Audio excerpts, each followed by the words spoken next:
Bom, é, nos últimos 10 anos da minha vida, eu tenho estado ao redor de muitas pessoas que abordam o tema do trauma. Sobretudo as pessoas do Somatic Experience, do Peter Levine, muitos amigos que estão dentro desse trabalho.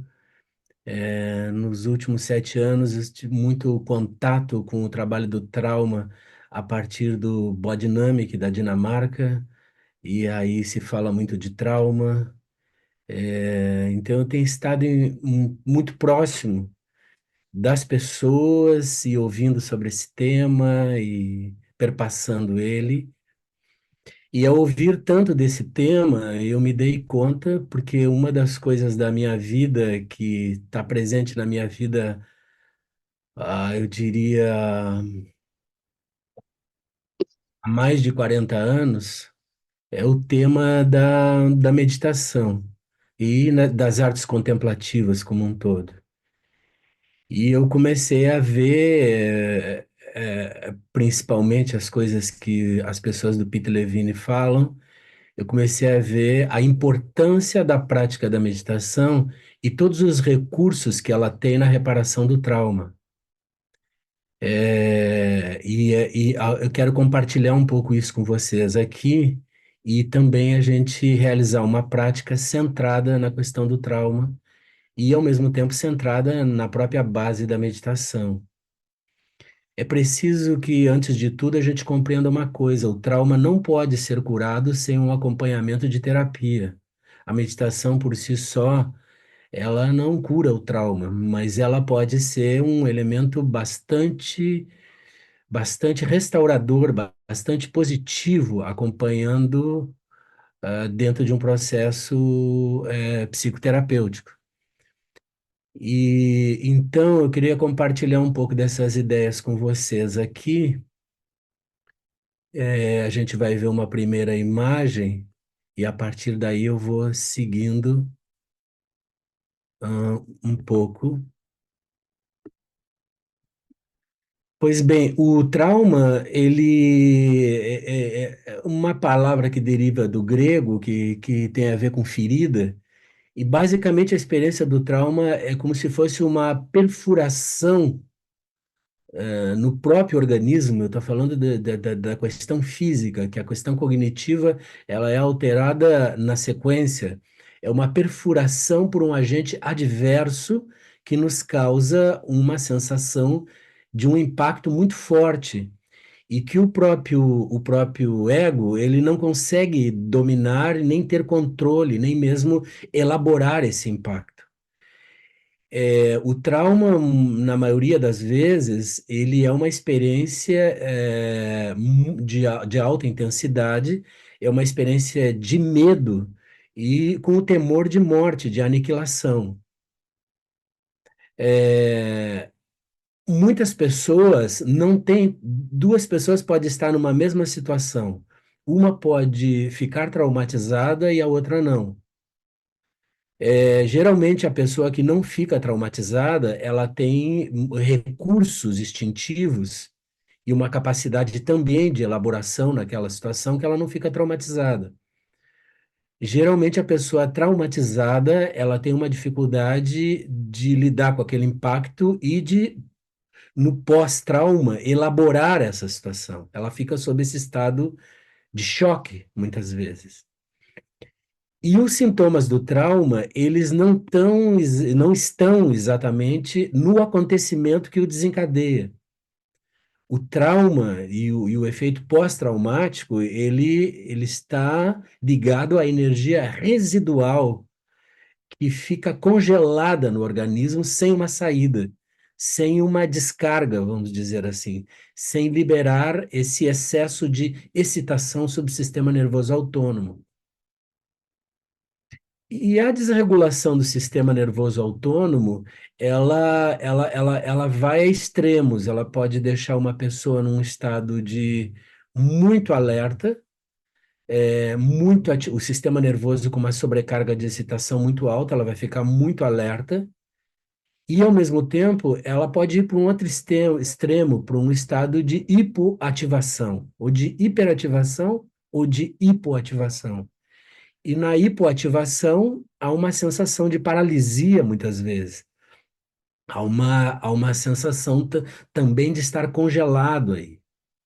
Então, basicamente, o problema do trauma é um problema físico, em que estão afetados o sistema nervoso e todas as respostas instintivas que nós temos.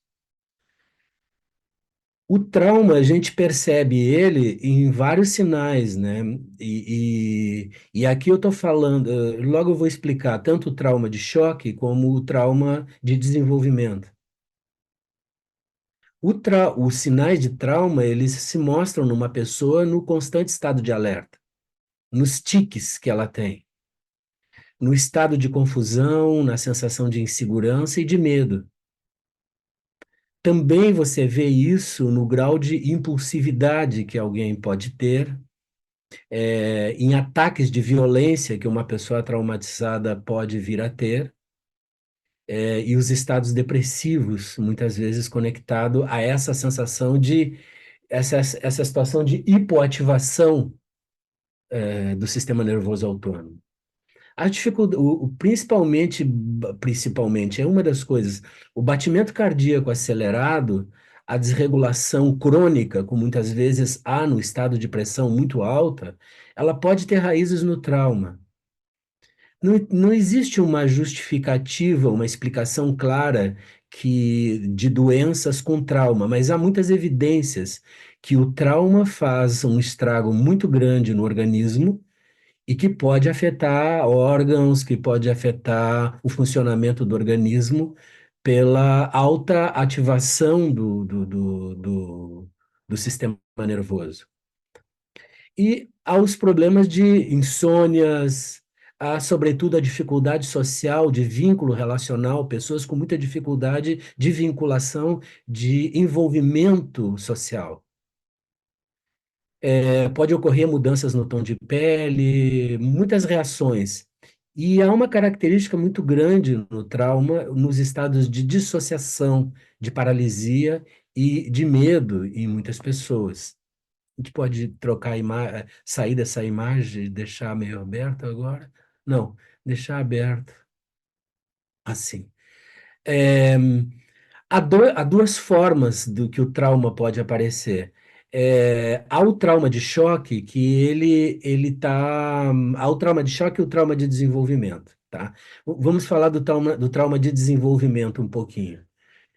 Isso aqui nos interessa a nível de educação, nos interessa a nível de desenvolvimento, de formação da identidade, quando a gente fala do trauma de desenvolvimento. Uma criança, por exemplo, quando ela não se sente encontrada, o encontro entre duas pessoas é o ápice da experiência de humanidade. Eu me reconheço, eu me reconheço humano e te reconheço humano. Esse encontro é um encontro muito importante. E eu diria que é a experiência maior de amor, é a sensação de vir a ser encontrado. Então, a sensação quando uma criança não é encontrada é que ela vai se sentir muito insegura, vai se sentir ameaçada, vai se sentir culpada, ela pode sentir várias coisas, exilada, e isso faz com que ela perca a conexão com ela e perca a conexão com os outros. E, basicamente, a sensação de dignidade e de individualidade, que é ser o que eu sou, vai ser profundamente afetado nessa sensação de não ser encontrada. Nós sabemos o que é ser encontrado. A sensação de ser encontrado é uma sensação de aceitação, de conexão e de receptividade de uma pessoa conosco. Essa é uma experiência, essa é uma experiência única. Você se sente apoiado quando você é encontrado. A questão que vai ocorrer com o trauma de desenvolvimento é que no trauma de desenvolvimento vão acontecer, ao longo desse desenvolvimento, bloqueios que ocorrem do período da infância à adolescência, como um período maior, ainda que isso continue na vida adulta, em parte da vida adulta, no contexto da família, no contexto social, das instituições, como escola, todos esses lugares, né? Em que essa sensação deficitária e os problemas que vão acontecendo nesse desenvolvimento da infância até a adolescência, ela provoca uma deficiência das minhas respostas, da minha espontaneidade, da minha expressividade, da minha segurança, e daí se desenvolve no trauma de desenvolvimento processos de adaptação do comportamento, e esses processos de adaptação, eles vão resultar no modo de ser e no caráter de uma pessoa. A gente pode dizer que os traços caracterial de uma pessoa que dão a composição do seu caráter, na formação do seu caráter, são marcas de trauma. São registros de trauma que estão presentes num funcionamento deficitário. A questão do trauma de choque, que eu estou fazendo essa distinção, mas ambos são trauma e causam o mesmo impacto no sistema nervoso autônomo, é que o choque, ele é um pico de tensão muito elevado, ainda que no trauma de desenvolvimento possa ser. Por exemplo, uma mãe que surra, que bate, que grita, essa sensação de apreensão dentro de casa. Isso cria um pico muito alto de tensão. Mas o pico alto de tensão por si só, além dele estar no trauma de desenvolvimento, ele está ligado a acidentes, a desastres coletivos, a desastres geológicos, e a desastres climáticos, como nós vivemos aqui no Rio Grande do Sul, e que eu venho acompanhando com várias informações e referências. Outro dia, uma pessoa, não sei se pode estar aqui, eu não vou citar nome, sua filha pequena viveu esses ventos, esses ciclones, ventos muito violentos, e essa criança de 6 anos, quando ela vê qualquer vento agora, ela fica apavorada. Ela corre para se esconder, ela entra para dentro de casa. E qual é o sistema de segurança dela? Que ela precisa ser encontrada? É a mãe. A mãe passa o dia inteiro com ela, não o pai. E eu vou falar daqui um pouquinho, quando a gente vai falar dos dois ramos do sistema nervoso parasimpático, que um deles ele tem uma capacidade muito grande de regular a situação do trauma. Com a corregulação de uma pessoa, como seria dessa mãe com essa criança, como o processo de vinculação, de agrupamento, porque todos nós somos animais de bando. Nós só vamos sobreviver nessa vida se nós nos juntarmos e nós nos tratarmos bem. Sem isso, nós vamos nos encontrar só como os répteis, solitários e ariscos. Na relação de bando, que é uma relação de mamíferos que começa com os primatas, há uma sensação de segurança. Então, nesse caso do choque, que eu estava falando dessa criança, a mãe cumpre um papel determinante. Depois eu explico algumas das questões e na meditação como essa regulação pode acontecer. E o choque está ligado a problemas de violência, a toda a questão do estupro, toda a questão da ameaça de vida, todas as questões de ameaça. Agora a gente vai ver uma outra imagem. Antes disso, só uma coisa.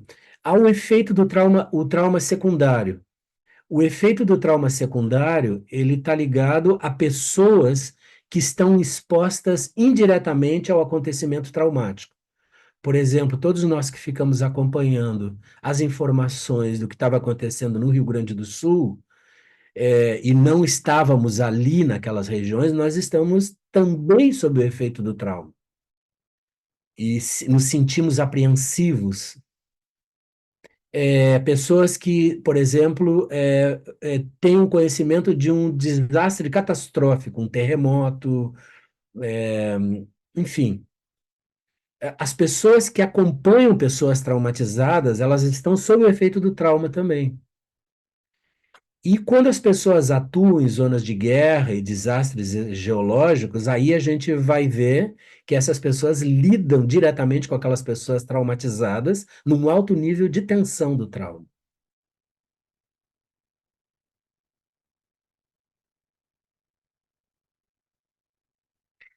O sistema nervoso autônomo, que é esse tema importante, o sistema nervoso autônomo, ele tem o sistema nervoso parasimpático, e o sistema nervoso parasimpático, ele tem dois ramos, que eu vou explicar um pouquinho dele. E tem o sistema nervoso simpático. O sistema nervoso simpático, ele responde, ele dá as respostas instintivas de opção numa situação de trauma de lutar ou fugir. Isso é uma resposta instintiva. Estão em todos os animais e nós compartilhamos com os animais tudo isso. Nós somos o animal humano, né? Nós compartilhamos com tudo isso. Então, ele tem essa opção, ele tem uma opção de ação e de movimento, que é o que vai descarregar a sobrecarga de tensão e de estresse do trauma. Aí uma pessoa consegue se livrar do trauma, se ela pode lutar ou se ela pode fugir, porque ela vai descarregar sob essa ação. O parasimpático, ele tem um ramo, que é o ramo dorso-vagal. Esse era o sistema mais primitivo, junto com a ação de luta e fuga, que quando os animais se fazem de mortos para não serem atacados, por exemplo, porque a maioria dos animais não come um animal morto, assim, que está paralisado. Ele corre, ele pega, ele ataca e depois ele vai comer. E é uma habilidade dos répteis, essa imobilidade, mas também num estado de alerta, mas ficar imóvel, o mimetismo, são tudo formas de ação do dorso vagal. E o dorso vagal, ele vai regular, que é esse sistema que parte do parasimpático, ele vai regular todos os órgãos abaixo do diafragma, como o sistema digestivo e visceral, que é de onde surgem os impulsos instintivos, do fundo das vísceras mesmo. Esse dorso vagal, ele está ligado ao sistema reptiliano e vegetativo, então ele é muito primário. Ele é a nossa, ele é o nosso fundo de reserva de sobrevivência na vida. E ele também traz as respostas de imobilidade e de dissociação, quando uma pessoa fica completamente dissociada. Todas essas situações do trauma, elas também estão funcionando em proteção à pessoa. O estado dissociativo, por exemplo. Ela não dá conta. Só que o dorso vagal, ele tem uma restrição de visão de um mundo com possibilidades. Ele tem uma visão muito limitada devido à situação de alto estresse que ele produz. Então, ele não vê muitas possibilidades além das limitações. O contrário, que é o ramo, o outro ramo do parasimpático, que é uma descoberta mais recente. A pessoa que atualmente mais tem falado disso é o Steve Porges. O Steve Porges, ao descobrir toda a questão do nervo vago ventral, ele trouxe, sobretudo para o contexto da psicoterapia e da psicoterapia corporal, como é visto no Somatic Experience do Peter Levine, como dentro do sistema de trauma de choque, dentro do Body Dynamic dos dinamarqueses, como grande recurso e a grande habilidade de lidar com o trauma no setting da terapia. O vago ventral, então, ele vai regular os órgãos acima do diafragma, ao contrário do dorso vagal. Então, ele vai influenciar sobre o coração, sobre a cara, a expressão, sobre a voz, sobre a audição. Então, o caso da menina que ficou traumatizada com os ventos, eu orientava a mãe dela: olha, quando ela estiver assim, tu vai parar, tu vai olhar para ela, e tu vai olhar para ela de uma maneira muito empática, com muito contato com ela, e vai pedir para ela te olhar nos olhos. Essa expressão empática do rosto, ela sinaliza segurança.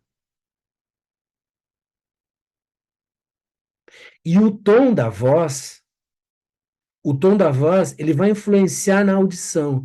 Se eu falar de uma maneira muito calma, muito pausada, usando palavras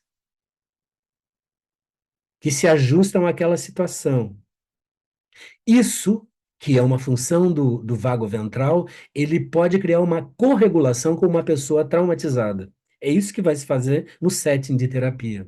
Então, a palavra cumpre um papel determinante aqui. O vagal, ele se desenvolve com os mamíferos. Eu gosto muito de ouvir, de ver, eu vejo há muito tempo aqueles parques, tanto no Vietnã, em alguns países da África, da Ásia, onde habitam muitos macacos, muitos primatas. Então, eu fico vendo que algumas mães estressadas com o parto, elas não querem saber mais do bebê macaco. Então elas evitam eles. Só que elas empurram eles e eles saltam nela e agarram ela. Eles agarram ela e não soltam. Ela empurra, se livra dele por um instante, e ele se agarra nela, salta e se gruda nela. Esse pulso instintivo do macaco é a grande e importante experiência do apego. O apego é determinante para que possamos sobreviver. E o apego está ligado ao processo de vinculação, de conexão com o outro e de engajamento social também. Só que aí nessa relação do apego, é como eu disse, quando a mãe fala para a criança dessa maneira, a criança vai sentir segurança e vinculação com ela. O, o, o vento ventral, então, ele é o sistema posterior mamífero e do límbico. Ele está ligado o quê? A questão dos afetos. Ele desativa quando ele está regulado, ele desativa toda a tensão, quando ele entra em funcionamento, né, ele é ativado, ele desativa toda a tensão e toda a agressão, e pode estabelecer vínculo. A comunicação de cara e coração, ela é muito importante, o olhar, a expressão facial, como eu estou lhes falando aqui, o tom da voz e a escuta. Ele promove uma sensação de ser parte do mundo, de não estar exilado, de não estar traumatizado, vamos dizer assim. Ser parte do mundo e estar conectado a si. E aqui, diferente do dorso vagal, que restringe a visão, há uma sensação de mundo expansivo, porque há segurança. Há uma sensação de possibilidades de escolhas na vida e eu posso seguir com ela. Agora a gente tira essa imagem, eu posso olhar um pouquinho vocês. Então, essa é a função do sistema nervoso autônomo e como ele se desenvolveu ao longo do tempo. Uma pergunta: todos estão me entendendo até aqui? Uma pessoa me diz só para eu saber. Tá bem? Ok. Existem outros aspectos do funcionamento do nosso organismo, de funcionamento primário, que nos ajuda na otimização da segurança. Um deles é o que, em termos de neurociência, é o que se chama de neurocepção, ou senso-percepção, como muitas vezes o Peter Levine se refere no SE. O Peter Levine diz que a senso-percepção ou a neurocepção é aquilo que nós experimentamos na plenitude da sensação de respeito, na plenitude da sensação de conhecimento a respeito de nós mesmos. É uma sensação muito plena de conhecer, sentir, entender e perceber. Só que ela não passa ela não passa pela consciência. É um estado muito primário. A Deb Dana, que é uma outra pessoa importante dentro do contexto do trauma e uma das apoiadoras, bastante apoiadora do Stephen Porges, ela vai falar que abaixo do nível da consciência normal, o sistema nervoso autônomo, ele escuta e entende dentro do corpo. Ele escuta dentro do corpo e fora do ambiente e nas relações das pessoas. A neuropercepção é uma forma de nós fazermos uma leitura do ambiente, de alguém e sentirmos segurança e sabermos como proceder. É como ouvir essa voz que fala dentro. Mas não a voz da consciência, ela não tem a ver com imagens, com pensamentos, é uma sensação. O Eugene Gendlin, que desenvolveu há muito tempo atrás, bem antes, ele desenvolveu um sistema que chama-se o Foxing, e no sistema do Fox, que é um sistema de focalização no corpo, de trabalho corporal, e ele chamava isso de self-sense, ele chamava isso, a tradução seria a sensação sentida que você tem. A neurocepção é a sensação sentida, ela não é pensada. É a sensação de fundo, ela pode te livrar de uma situação. Ela pode te livrar de um ambiente de ameaça, de perigo e medo, por exemplo. Então, ela é uma forma de. É curioso, né? A neurocepção é uma forma instintiva de saber sem saber. Você vê que é muito mais nobre, parece, ser animal do que ser civilizado, se a gente olhar a partir dos recursos e da inteligência do organismo que nós estamos dissociados. Não é que ser civilizado é um problema. Ser civilizado é o que cria conexão social. Então, é uma forma que avalia os riscos, avalia a segurança sem exigir consciência. E uma outra questão que não está ligada aqui já à neurocepção, mas que está totalmente relacionada com ela, é o que a gente chama de neurônios espelhos. Os neurônios espelhos é uma parte tua que reflete o outro, ele espelha o outro. O momento mais claro disso é quando a mãe olha para o seu bebê. E o bebê olha para ela. Os neurônios espelhos aí se comunicam. Quando eu encontro uma pessoa pela primeira vez, como diz a minha professora, a Edna, que é uma neurocientífica, eh, ela diz assim: quando você encontra uma pessoa, você faz um escaneamento dela imediato. Esse escaneamento é feito com os neurônios espelhos. Então você já tem uma ideia, você já tem. E essa sensação de fundo está dizendo algo, não os teus pensamentos. Então, a neurocepção, a senso-percepção é um outro recurso das reservas e dos potenciais primários do organismo na relação do trauma, na relação do medo e na relação da, da insegurança. Agora a gente vai ver uma outra imagem e eu avanço.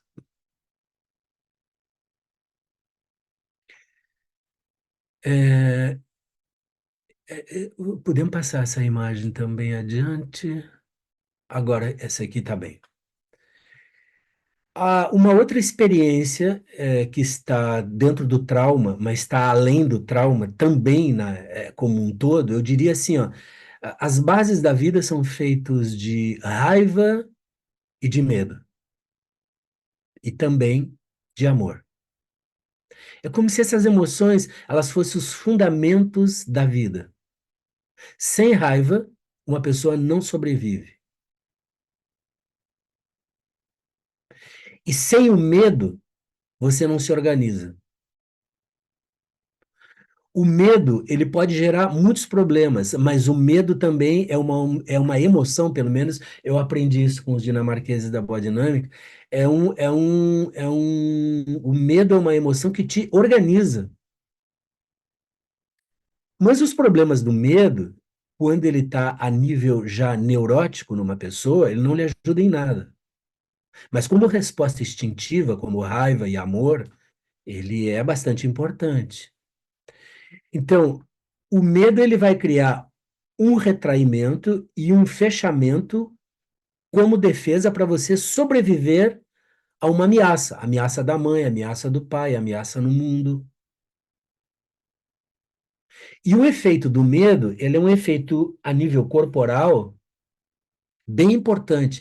Ele vai criar uma compressão muscular em círculos no organismo. Basicamente, como o Reich, dentro da vegetoterapia, descreveu os segmentos de tensão. Ele vai criar um estreitamento circular da periferia para dentro do corpo, essa compressão muscular, diminuindo o espaço externo, você fica com menos espaço, você se retrai, e diminuindo o espaço interno. Essa é a função impactante do medo, quando, quando você já está num estado bastante complicado. É uma contração somatopsicológica é, que vai tentar evitar o perigo. É uma contração tanto do corpo como do sistema cognitivo, psicológico, mental. É uma tentativa de evitar constrangimento, de evitar qualquer inibição física e moral contra si. O medo vai produzir isso dentro da família, na sociedade, nos vários ambientes. E as respostas do medo, elas são respostas em que você se contrai e se afasta. Eu estou introduzindo esse tema para chegar ali no tema da meditação, porque a contração e o afastamento, ela prejudica uma das qualidades quando você está em segurança e você está em conexão contigo mesmo, no teu próprio centro, que é uma sensação de presença aberta e permeável que todos nós temos quando estamos seguros. Ou quando nós desenvolvemos um estado de consciência em que você experimenta a tua relação com o mundo numa relação aberta, receptiva, e isso cria um nível de consciência muito ampliado, porque quanto maior contração, maior compressão muscular e psicológica, há uma restrição dessa sensação de espaço e de abertura. Há o que o Chogyam Trungpa falava de viver dentro de um casulo. Cada um de nós como se criasse um casulo que, com o tempo, o cheiro dentro do casulo é muito desconfortável. E a sensação de aperto dentro do casulo, mais desconfortável ainda. Isso basicamente porque nós perdemos essa natureza aberta, essa natureza mais confiante, que dá uma sensação de abertura. Então, a resposta vai criar contração e afastamento. E também vai levar a estados de que você se sinta dissociado, desconectado. E o medo ele vai romper a coesão entre o que você sente, o que você pensa e o que você faz. Você fica fragmentado. Tanto o medo que vem do trauma, tanto os tantos outros medos que as pessoas têm na vida. E o efeito mais destrutivo é que nós vamos perder a dignidade, a sensação de poder habitar a vida sem pedir licença. Nós vamos perder a dignidade, a confiança, a segurança e vamos sentir muita vergonha, porque a vergonha é um efeito do trauma. A vergonha é um efeito do medo. É uma sensação de culpa que isso me aconteceu. É uma sensação de culpa porque me senti impotente. É uma sensação de culpa porque me senti incapaz. E é uma sensação de vergonha, que é um dos efeitos do trauma. Então, o medo, ele vai afetar a capacidade de estar presente aqui e agora, de estar presente, aberto, receptivo, em conexão e em confiança e segurança, e o indivíduo vai ficar mais ausente, dissociado, a mente e o corpo está num lugar e a mente em outro, defensivo, sem vinculação. Ou muitas vezes há uma dissimulação do medo ou do trauma, que é um esquivamento. E esse esquivamento, muitas vezes, ele pode ser aumento de consumo de drogas, aumento de trabalho, e uma performance na vida e socialmente sem conexão. como uma forma de tapar essa sensação do medo. Então, quando nós não estamos abertos, nós estamos impedidos de ser permeados pela experiência de vida. É muito restringida a experiência de vida. E uma separação entre si e o mundo, né? Agora eu vou abrir um pouquinho aqui para ver você outra vez, e a gente vai entrando no tema da meditação. Eu fiz uma introdução a partir da neurociência e a partir de algumas questões do trauma que eu tenho acompanhado, e agora eu vou entrar um pouquinho no tema da meditação, relacionando com o trauma.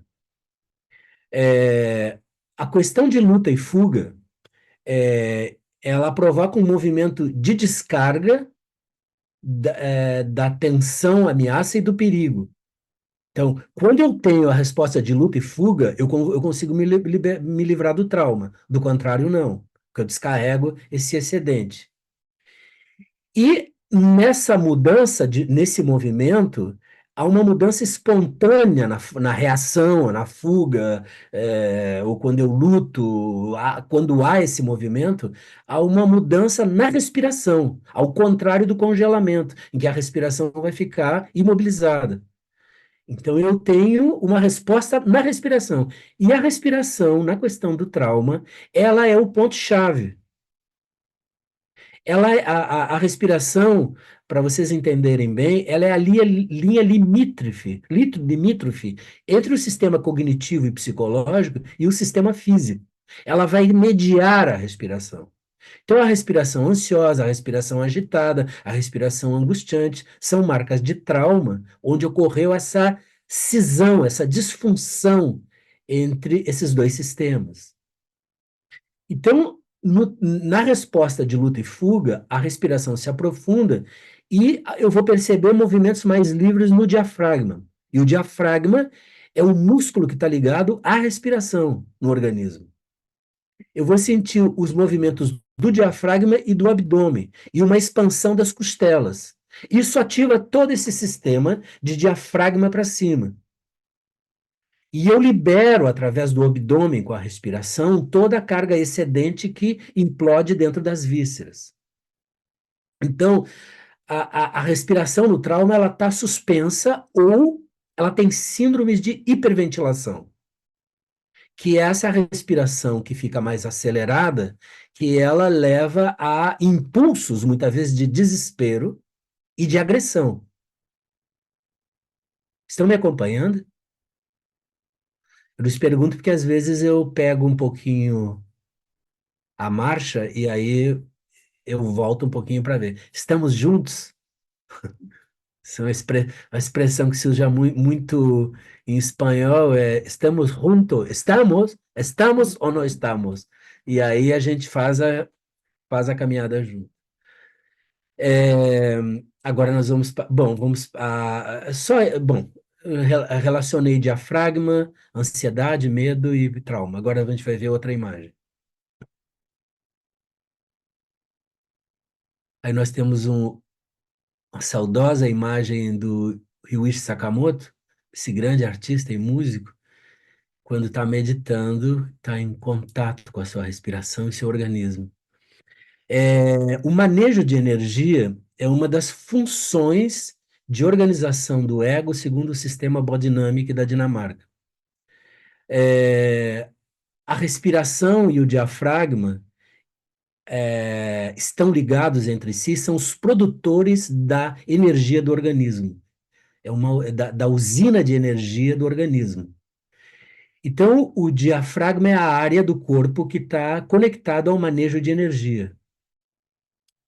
A respiração profunda, quando nós respiramos mais profundamente, e a respiração consciente, elas atuam sobre o diafragma e vão regular a energia do estresse, tanto na observação da respiração e meditação, como em exercícios respiratórios específicos, elas atuam sobre o diafragma e regulam e manejam a energia do estresse. E a respiração, ela é um dos grandes recursos que eu fui entendendo que contribui ao dorso ventral, que é a rama mais recente do sistema nervoso parasimpático, que ativa o processo de conexão e envolvimento, porque a respiração vai te ajudar a te estabilizar, te relaxar, e aí você entra em conexão e envolvimento socialmente. E ela faz a respiração, faz um processo de modulação e de autorregulação entre o dorso vagal e o dorso ventral. E nós temos que entender que a respiração, ela muda a química do organismo e ela vai desfazendo por aí o congelamento do trauma.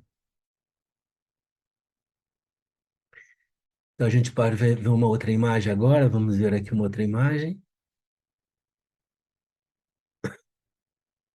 Ok. Na prática da meditação, estamos entrando no tema da meditação. A prática da meditação, ela está sustentada em desenvolver, primeiro, estabilizar a atenção. A atenção é estabilizada sobre um objeto. O objeto mais significativo, desde a tradição Theravada do budismo Hinayana, que se desenvolveu muito pela Birmânia e pela Tailândia, os praticantes de meditação que vivem na floresta, a respiração, ela é, na verdade, o objeto de meditação que acompanha de observação que acompanha o aqui e agora. Ela tem oscilações e ela pode chegar a uma estabilidade, que é quando você está completamente presente. E através dessa estabilidade, a observação na meditação é uma observação que é muito importante quando ela é feita sem juízos. Sem o juízo das sensações que eu estou sentindo, sem juízo dos pensamentos que estão me aparecendo. Essa observação sem juízo, ela é muito importante, porque ela te distancia ou se solta de você a sensação e o pensamento. Então, a observação sem juízo, ela pode observar o que surge no corpo e na mente, e você vai notando, na medida que você vai desenvolvendo a prática de meditação, você vai notando que você não é o objeto observado. E isso que eu estou falando, a cognição é a capacidade de atenção, que é usada na meditação, prestar atenção ao objeto de meditação. Mas, quando você observa o objeto, você começa a entrar numa metacognição. E a metacognição é como uma entrada mais profunda ao espaço da mente, onde estão acontecendo as sensações corporais. A mente está traduzindo o organismo e está traduzindo a cultura, todos os significados e símbolos que estão dentro de ti. Então, a metacognição é isso, é quando você consegue observar que você não é o objeto observado, mas que você é o próprio observador desse objeto. Isso cria uma desidentificação das atitudes e dos padrões mentais e das sensações do trauma e dos conflitos persistentes. O maior benefício da prática da meditação com o trauma, eles são muitos, mas um deles é que nós conseguimos separar que pensamentos e sensações não são mais fatos. Não são mais fatos. E esse é um dos insights importantes que, sobretudo, a prática de shamatha, de estabilidade e de calma, ela pode produzir um efeito de metacognição em que eu não sou o objeto observado, que é a memória, que é a sensação, que é o pensamento. Eu sou esse que observa. A plena atenção, que é a palavra que se usa aqui, ou mindfulness, que ficou bastante popular, ela responde com uma desidentificação dessas atitudes e padrões mentais e vai descentralizar os conteúdos mentais aflitivos. Eles vão sair do centro da tua atenção. E quando eles saem do centro, você tem uma percepção do espaço dentro da mente que envolve tudo isso, que é uma coisa muito maior do que propriamente os objetos. É o espaço, é como se você estivesse numa sala muito ampla, há um sofá, há uma mesa, há um quadro. O que realmente é maior aí é esse espaço. E a metacognição, ela vai dar esse efeito, uma percepção do espaço quando os conteúdos se descentralizam, eles não estão no teu foco naquele momento. E o que a prática da meditação faz, observando a respiração, que a respiração oscila com o movimento das sensações e dos pensamentos. Então, você pode se aproximar da sensação do trauma muito atentamente, e você pode se afastar da sensação e seguir com a respiração. Você percebe que aquela sensação vem, você toca nela, ela é desconfortável, você volta para a respiração e a respiração te estabiliza. É o que se faz no trauma. Você nunca entra diretamente no vórtice da sensação do trauma. Você vai cercando ele até que você vai podendo conectar e reparar ele. É, agora, vamos tirar um pouquinho, eu vou olhar para vocês. A palavra para plena atenção, que ficou popularizada como mindfulness, é Satipatthana, dentro da tradição Irayana do budismo e Hinayana do budismo Theravada. A prática dos Therevadas é uma prática de corporificar a atenção na experiência imediata do corpo. Vou repetir esse termo porque ele é bem importante. A prática de mindfulness, que ficou popularizada, americanizada, vamos dizer assim, a palavra em Pali é Satipatthana. Então, o Satipatthana, ele é uma prática de corporificar a atenção na experiência imediata do corpo. Quer dizer, meditar não é sair do corpo. Meditar é uma corporificação da consciência no próprio corpo. Então, essa corporificação, de que forma ela se dá na meditação? Tal como o Buda ensina no discurso do Satipatthana, a corporificação ela se dá por meio da percepção táctil da respiração, que ela se amplia como autoconsciência por todo o corpo. Então, você observa a respiração, sentindo a sensação táctil do movimento da respiração no corpo. Isso é a primeira prática que o Buda vai ensinar no Satipatthana. Ela é muito importante. Porque quanto mais você entra na sensação corporal acompanhado pela respiração, mais você conecta com o que eu chamei de senso-percepção, neuropercepção, sensação sentida. Recordam quando eu falei sobre a neurocepção? Então, é o que te traz essa percepção do organismo que sabe sem saber. É essa voz dentro do corpo que sinaliza e faz reconhecimento é, para otimizar a sobrevivência. Então, quando eu me dei conta disso, que esse era o elemento maior dentro da meditação conectada ao trauma, isso me fez muito, muito, muito, muito sentido, porque quando eu faço determinada prática de meditação e que o resultado foi muito positivo, eu percebo que essa voz que fala dentro do meu corpo, ela está muito mais afinada. Eu posso perceber muito mais o ambiente, posso perceber muito mais as pessoas. Quer dizer, eu otimizei meu sistema de segurança. É, Ao conter as sensações durante a meditação, eu dou um continente através da prática de observação da respiração. Quando eu toco as sensações do trauma, eu crio um continente para a sensação. Eu começo a dar uma sensação de poder me aproximar dela por meio da respiração e dar essa sustentação. Ao criar continente, eu posso começar a processar através da sensação as sensações do trauma na medida em que eu vou me desidentificando dela. Eu sou observador e eu vejo que o que eu estou sentindo é um fato que aconteceu. No fundo, a questão de que pensamentos não são fatos é que o pensamento, ele basicamente é uma reação químico-elétrica do cérebro. Quando, na prática da meditação, alguém entende isso e no acompanhamento da terapia com a meditação compreende isso, a pessoa tem um insight, ela percebe, sim, isso não está mais aqui. Isso não existe mais, porque até então é muito difícil. Até então, as sensações físicas e o desequilíbrio do sistema nervoso, ele cria sensações como se você estivesse diante da mesma situação traumática. Então, essa desidentificação faz com que, primeiro, crie o continente observando e entrando com a respiração nas sensações.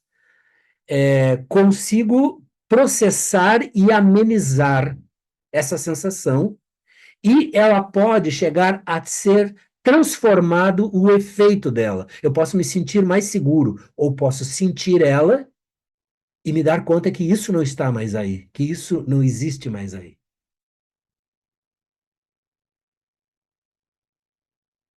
É,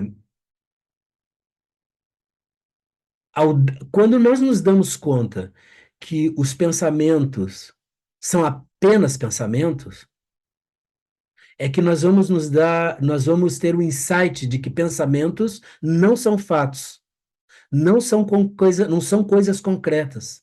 São abstrações, são movimentos do processo da mente. Isso não quer dizer que não exista realidade. A realidade existe. E os pensamentos existem para se organizar na realidade. Mas você não pode se confundir que um pensamento fixado é a realidade sempre, porque a realidade está mudando. Agora eu vou entrar num tema, para ir finalizando, é, que são as experiências sutis na meditação, que na medida que você vai praticando, você vai tendo experiências mais sutis da percepção do corpo e da própria mente. Então, a respiração toca conscientemente as sensações traumáticas. Então, você toca, mas você não entra nela. Você toca, observa, e se ela se torna desconfortável, você volta para a respiração. Com o tempo, você toca e se aproxima mais dela, porque no trauma, você não vai diretamente ao vórtice do trauma, porque você vai ser retraumatizado, correto? Então, você toca e solta. De que maneira você faz isso?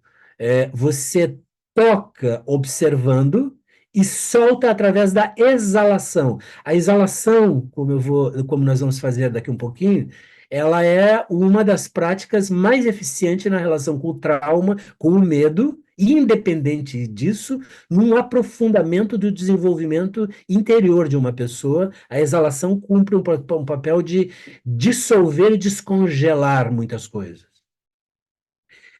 Quando a respiração se torna rarefeita, e há métodos, é curioso, o método de tornar a respiração rarefeita, ralentizada, como dizem os espanhóis, sutil, que há métodos para isso, ou às vezes a quietude da mente deixa a respiração muito sutil, é quando mente e corpo ficam conectados. Quando ela fica muito sutil, ela tem uma importância muito grande. Por exemplo, na tradição Theravada, a meditação de acesso, que é acessar o espaço que vai atravessando a mente, é o que se chama de Upakara Samadhi. Upakara Samadhi. Upakara Samadhi é a capacidade de absorção, que é o que se chama de primeiro jhana dentro da tradição Theravada, que é o primeiro estado, depois que você foi amadurecendo a meditação, de total absorção que você entra. E nesse estado a respiração é muito sutil. Há uns anos atrás eu descobri que a respiração rarefeita, ela é uma das meditações usadas dentro da tradição Mahamudra e Dzogchen do budismo, que são as práticas avançadas do caminho budista de meditação. Então, a respiração rarefeita, ela faz você perceber funções mais profundas dentro do organismo na experiência da prática da meditação. E você percebe funções mais inconscientes que estão atuando sobre si através da respiração rarefeita. Lembra o que eu disse? A respiração é o fio entre o organismo e os estados cognitivos da mente, correto? Quando a respiração se estabiliza e se torna sutil, então você entra na parte inconsciente do teu funcionamento e percebe conscientemente ela. São as experiências mais profundas. Se diz no contexto budista que nesse estado o Buda lembrou de todas as encarnações que ele teve.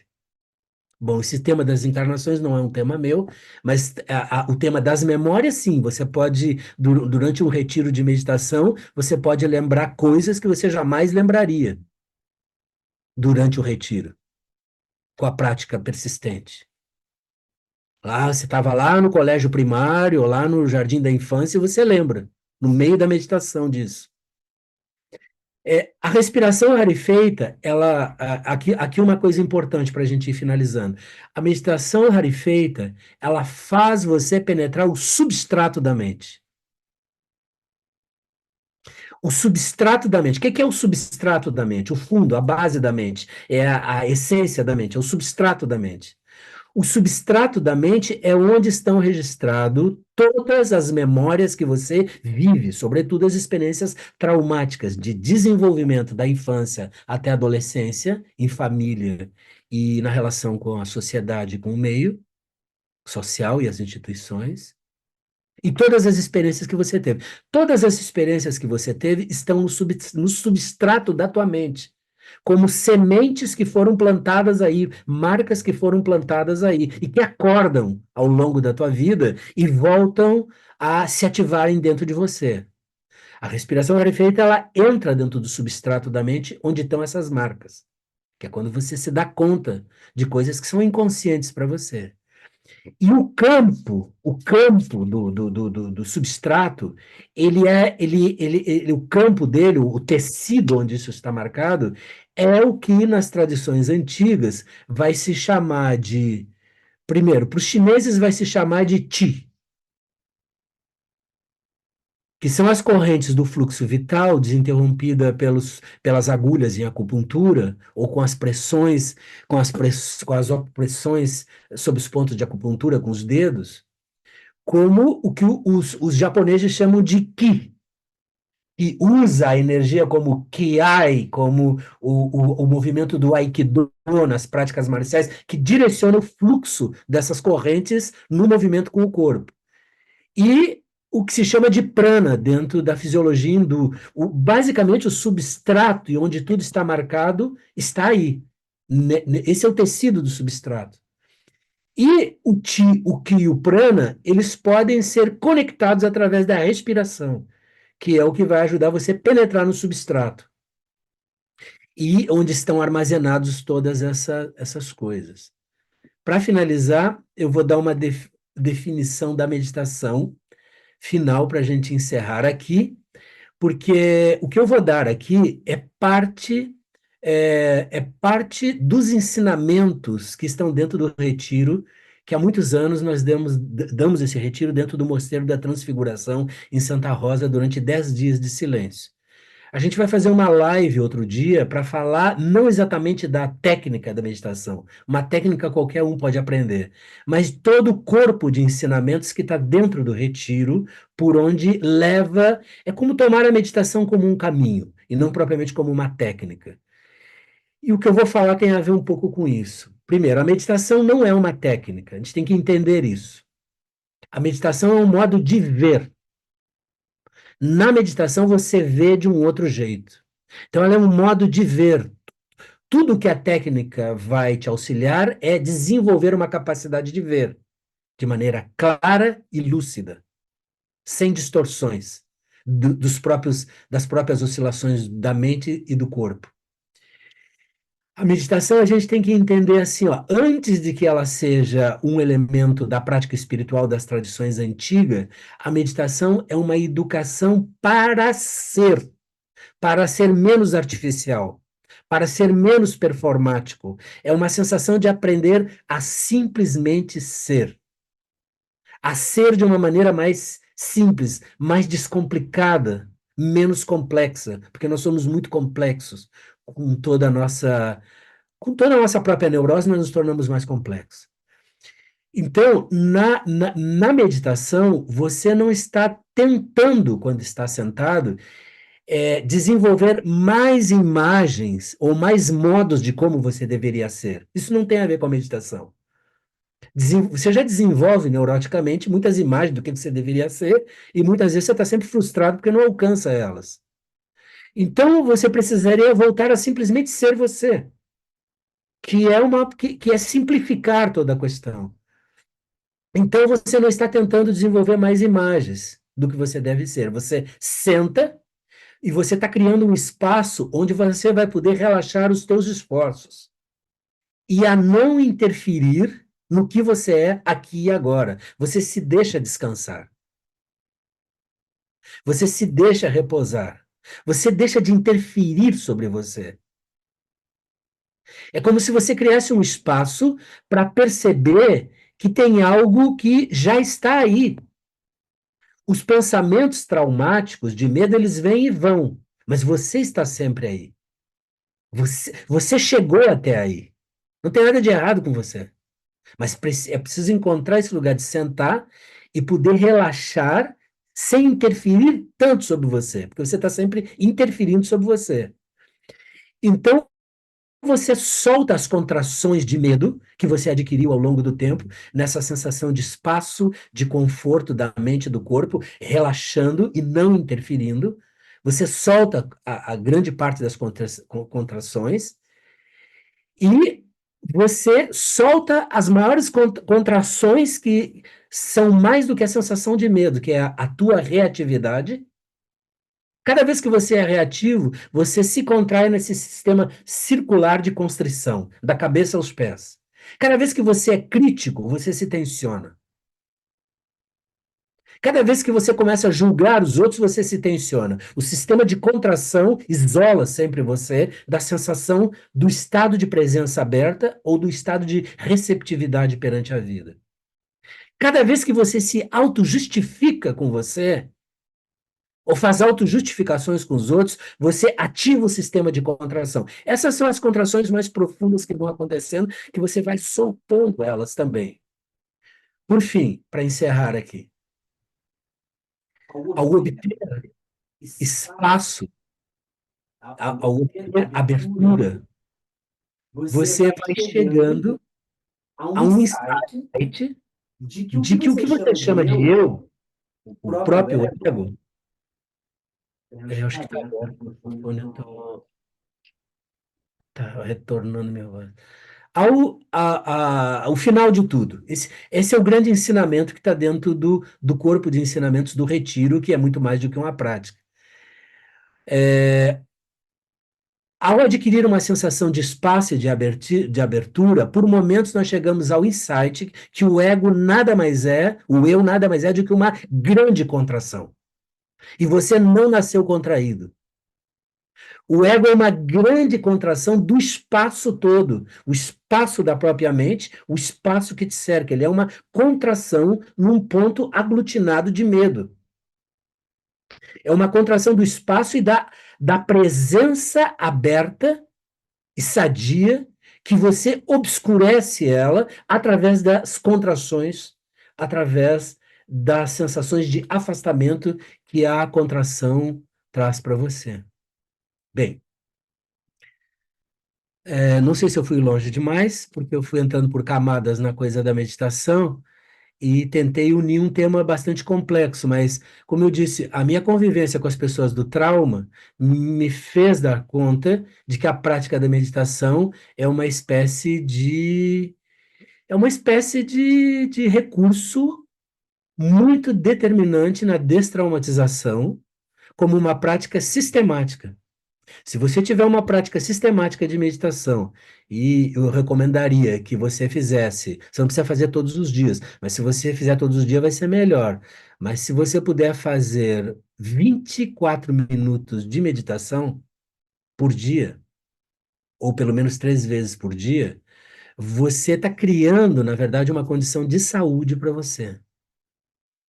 De saúde a respeito dos traumas que você tem, porque todos nós estamos marcados pelo trauma, 3 vezes por semana, perdão, a Ivânia me corrigiu aqui. É bom ter parceiros, né? Então, como eu e a Ivânia somos muito parceiros, a gente não se perde no caminho, um puxa a mão do outro. É, essa pra, A meditação se tornou uma coisa muito medicalizada pelos americanos nos últimos tempos. E a meditação ela está inserida em vários contextos. Da terapia, ele está muito presente. Mas eu queria dizer que o problema que todos nós temos, a princípio, ele é psicológico, mas no fundo é um problema espiritual que todos nós temos. O dilema da dificuldade que nós temos, ele tem alguma relação com uma dimensão espiritual dentro de nós, que é a sensação de estar dissociado, desconectado, separado da própria vida. É um estado muito atormentador, porque é você sozinho contra tudo. E é necessário desenvolver os sentimentos de compaixão, que são os sentimentos do dorso ventral, do sistema nervoso, as sensações de conexão com os outros, as sensações de amor, de compaixão, de agrupar-se e ajudar-se e não ficar brigando com as pessoas, como forma de atuar sobre uma dimensão espiritual de separação, de dissociação e de desconexão.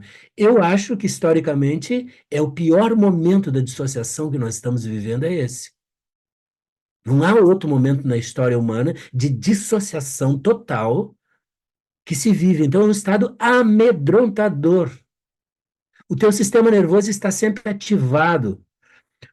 A sensação de luta e fuga está sempre ativada. Como eu viajo muito para a Europa, eu acompanho determinados mitos que ocorrem por toda a Europa, ouvindo várias pessoas. Então, já se falou do governo oculto, já se falou dos Illuminates, já se falou dessas coisas todas que criam uma paranoia coletiva. Atualmente, a maior paranoia na Europa é o mundo vai acabar. E não tem saída. O mundo vai acabar, afeta muito as gerações mais novas. E as gerações mais novas, elas dizem isso, se o mundo vai acabar. Eu não posso fazer nada, eu não contribuo com esse mundo, porque esse mundo vai acabar. Por que que eu vou fazer? Eu fico fiado dentro do quarto, eu fico recluso, ou o contrário. O mundo vai acabar, eu vou aproveitar tudo que eu posso, porque ele vai acabar. Muita festa, muita droga, muita bebida, muita desorientação, muito nível de estresse ativado. Esse é o período maior de dissociação que nós estamos vivendo, é esse. É o supremo domínio do ego, do individualismo, através da mecânica do capitalismo, que é uma mecânica de eu me salvo e vocês se arrebentam, e é uma sensação muito individual. Casas com muros altos, sistemas de segurança enorme, um isolamento total e um isolamento a nível de quê? Celular, computador. Nós estamos cada vez mais isolados, porque nós ficamos aí, precisamos, na verdade, encontrar o bando. Nós somos animais de bando. Nós só vamos nos salvar juntos. Nós não vamos nos salvar sozinhos. Os répteis sabem disso, mas os mamíferos sabem que se fortalecem quando estão juntos. Ok, aqui eu paro a questão teórica e agora eu vou ensinar uma prática de meditação em duas etapas. Todas as práticas de meditação que eu uso, elas sempre estão associadas à respiração. A respiração que eu vou fazer, ela está ligada à questão de atuar sobre o dorso vagal e o dorso ventral, criando uma autorregulação nesses dois ramos do sistema nervoso parasimpático. E depois, um abraço para o Frank aí, que eu estou vendo ele agora. É, aí, é, Aí eu vou seguir com a prática da meditação usando a respiração como uma forma de atuação sobre o diafragma, criando a modulação do sistema dorso-ventral para aumentar os sentimentos de calma, conexão, amorosidade, compassividade, estabilidade, ok? Eu vou trocar de lugar agora. Uma pausa de 5 minutos. Ok? Estão vendo? Estão me ouvindo? Ok. Tudo certo. Vendo e ouvindo. Você pode estar sentado numa cadeira, ou você pode estar sentado num Gonden ou no Zabuton, de preferência com as pernas dobradas e os joelhos abaixo da linha do umbigo, e nunca acima, porque isso cria uma tensão no baixo abdômen e a respiração não consegue relaxar.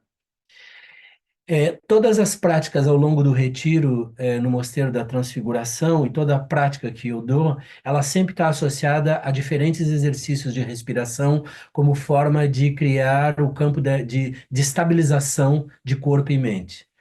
Só que essa respiração, ela atua diretamente nas questões todas do tema do trauma que estávamos falando.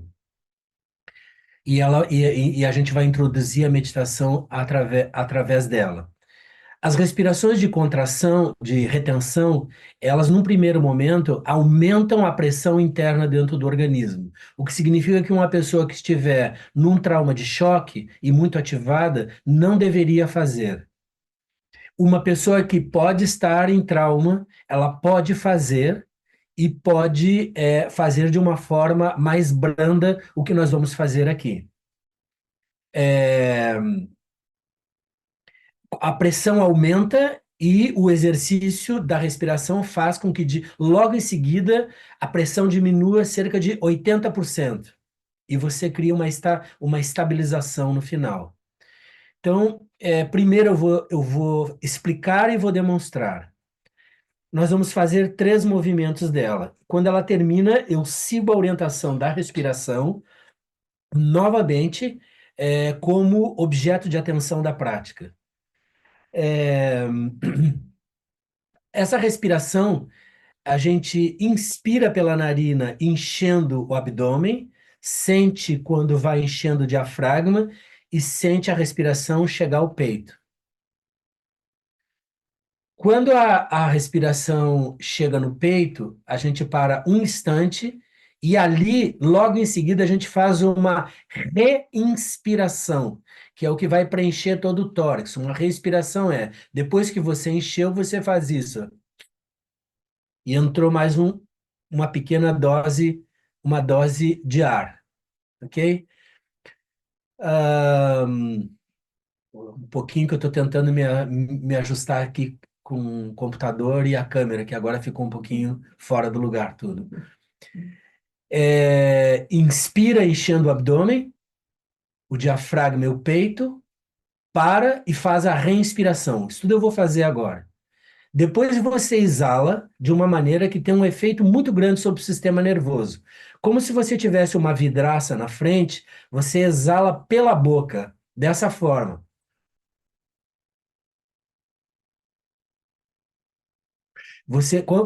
Quando a gente embaçava a vidraça como criança, isso tem um efeito regulador bem profundo. Você vai exalar completamente e vai sentir a necessidade de respirar um pouco porque exalou profundamente. Então você exala e aí você toma uma respiração um pouco só, não é encher novamente, um pouco e exala. E depois um pouquinho, bem pouquinho e exala. E aí você estabilizou. Essas 3 formas de exalação, elas são importantes na regulação do sistema nervoso. Inspira e no final, como você esvaziou tudo e longamente, você vai sentir necessidade de respirar. Você inspira um pouquinho, naturalmente, e exala. Depois você vai sentir a necessidade de expirar bem pouquinho, inspira e exala, e você está estável, e aí a gente segue a prática. Só que nós vamos fazer 3 vezes isso. Agora eu vou fazer tal como nós vamos fazer, e depois eu vou dar o sinal e vamos fazer juntos. É basicamente assim.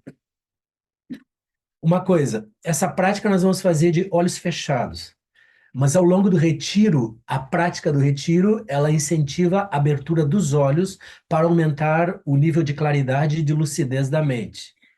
Mas aqui nós podemos fazer de olhos fechados. Agora eu vou demonstrar.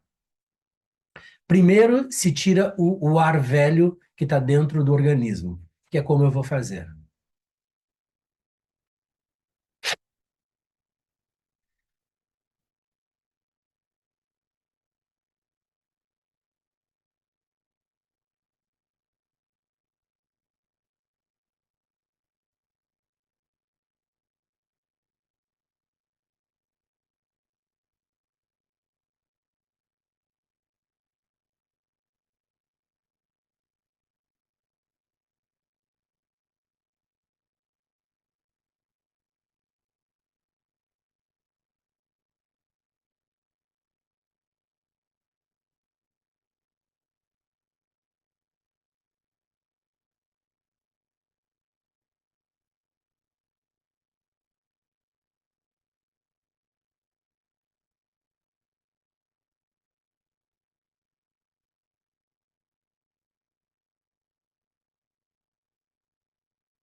Eu não estou ouvindo.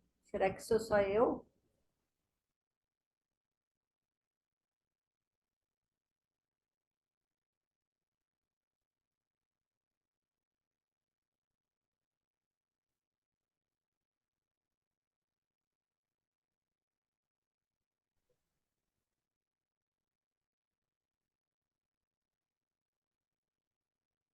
E a última exalação, você exala completamente e relaxa, se estabilizando.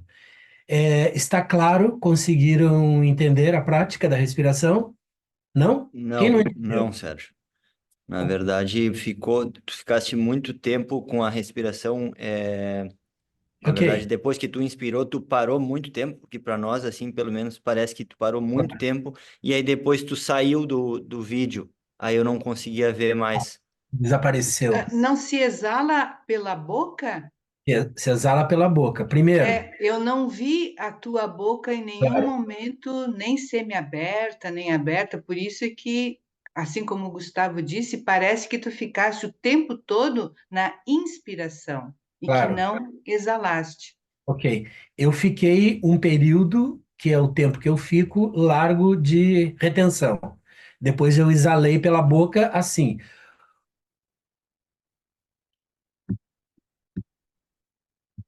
Logo, tomei um pouco de ar. Quem está Só um ajustando pouquinho. a imagem poderia botar só você na tela, porque aí a gente conseguiria ver você mais de perto.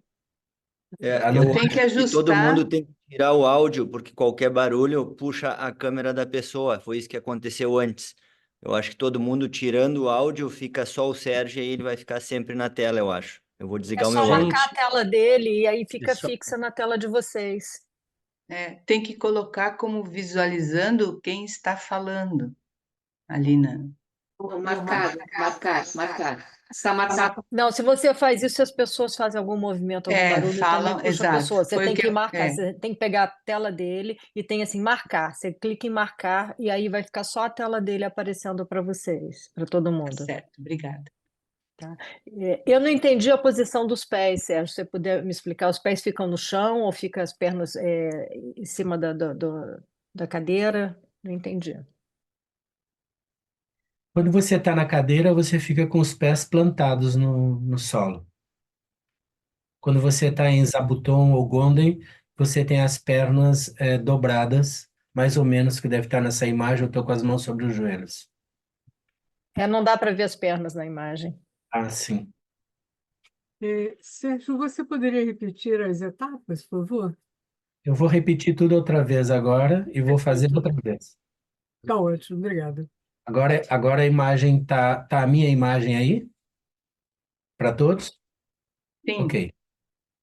O que nós vamos fazer? Vamos fazer 3 vezes. Então eu vou só fazer ela e se houver alguma dúvida eu explico. Primeiro tiro o ar velho.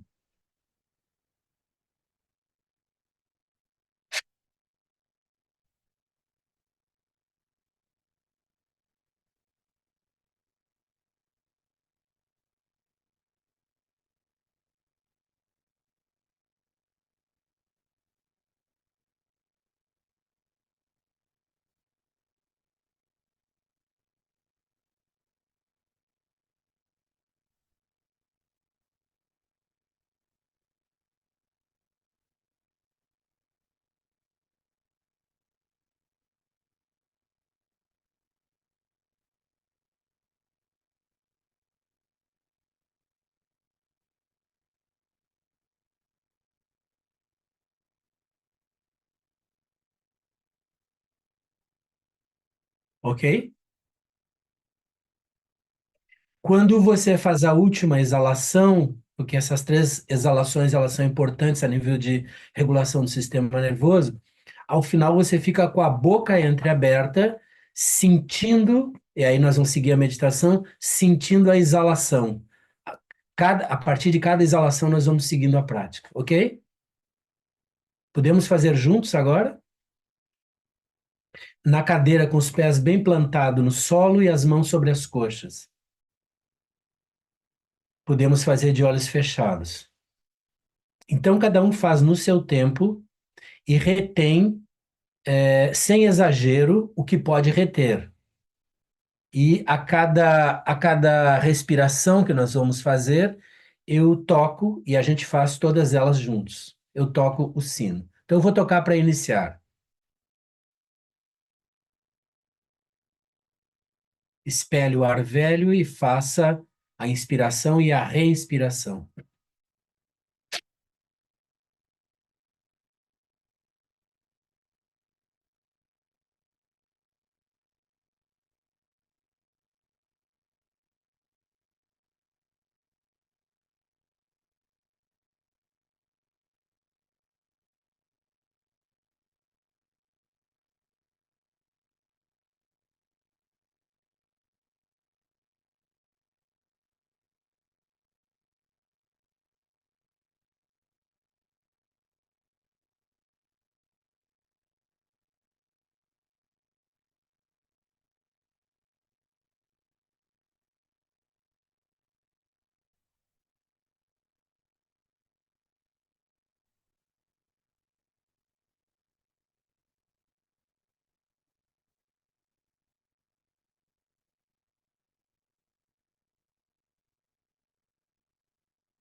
A cada exalação, solte completamente teus ombros, teu corpo todo e espere um pouquinho até tocar o sino e vamos para a segunda vez.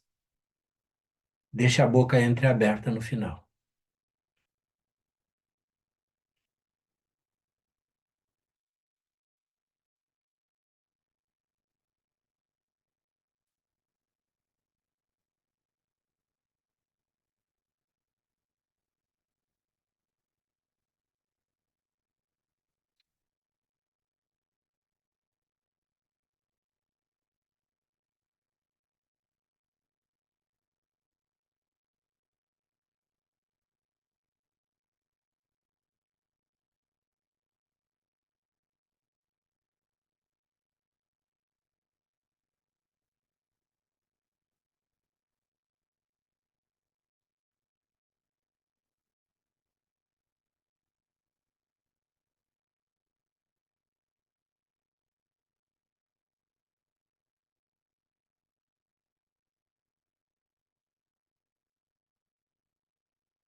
Agora vamos ao terceiro ciclo. Então, a cada exalação, você solte totalmente a tua exalação e relaxe ela, e relaxa todo o teu corpo, principalmente os ombros, com as três últimas exalações. E na última exalação, você deixa a boca entreaberta e sinta como se você ainda continuasse exalando.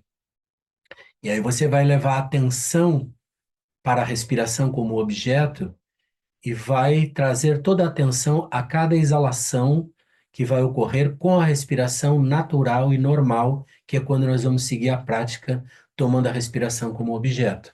E agora nós vamos ao terceiro ciclo.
Por um instante, relaxe completamente e tente não fazer absolutamente nada. Tente não fazer nenhuma prática.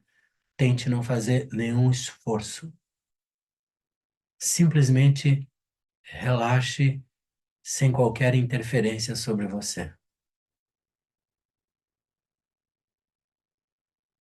Deixe os lábios entreabertos e sinta o movimento natural da respiração. E a cada exalação, acompanhe conscientemente a saída do ar do teu corpo, como se você estivesse descendo até o fundo do corpo. Depois você vai sentir pela boca que o ar volta naturalmente. E novamente você relaxa completamente a exalação e o corpo e acompanha conscientemente a sensação do exalar. Naturalmente o ar vai retornar. Você não está fazendo mais exercício de respiração, está apenas acompanhando o movimento natural da respiração. Então, novamente, de maneira muito consciente, sinta a exalação saindo do teu corpo, como se você estivesse descendo ao fundo do corpo.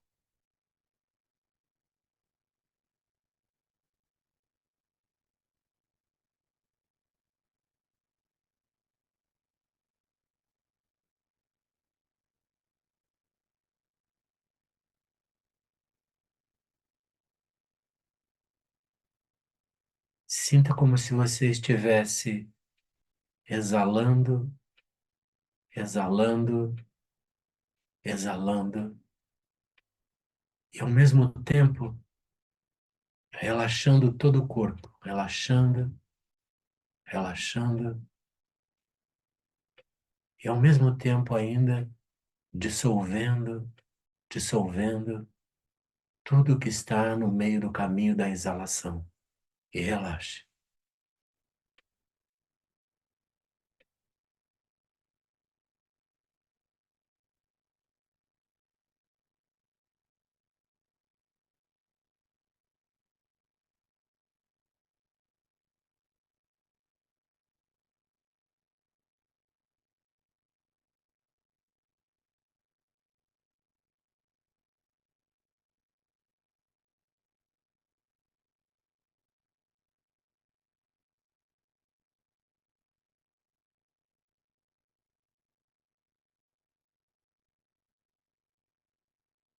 Procure sentir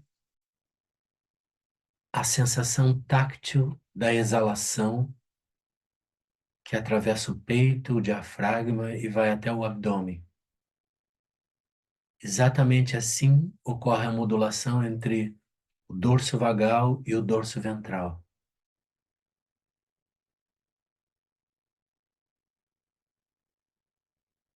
Agora, na próxima exalação, deixando sempre os lábios entreabertos, relaxe profundamente, como se você estivesse descendo ao fundo do teu corpo, seguindo a tua exalação até o final.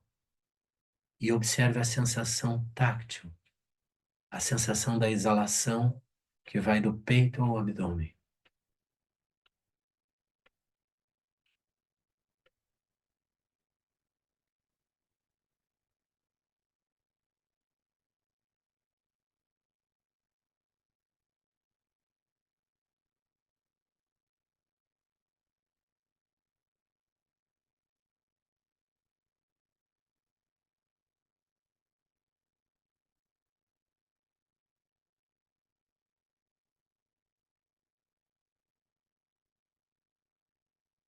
Agora, se você está bastante relaxado e deixa a cada exalação que todo o corpo e a exalação relaxe, se você sente que a respiração está bem relaxada, procura seguir conscientemente até o final, o finalzinho da exalação. E experimente a sensação de, por um instante, descansar no final da exalação, sem forçar nada. É como se você tocasse num lugar de repouso, descansa nele um instante e depois você nota que naturalmente o ar volta e você segue para a próxima exalação, tentando novamente, bem ao final total da exalação, descansar nesse ponto antes que o ar retorne. Recorde que não é mais um exercício de tomar e soltar o ar. Estamos apenas acompanhando a respiração natural com o foco na total exalação e descansando no final da exalação.